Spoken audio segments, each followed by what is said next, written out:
Bueno, yo quiero que venga vos, exactamente lo que me está diciendo a mí, que venga y se lo diga gratis a toda la gente. Y nosotros levantamos el paro.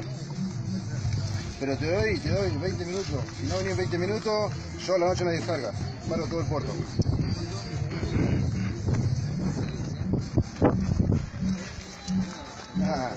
Nada, bien. 20 minutos, no vienes en 20 minutos y chao. Acá yo no le hago caso a nadie, ni el sindicato de madre, ni nadie. Acá somos Rawson y Rawson va a depender de lo que diga Rawson. ¡Vamos, Rawson!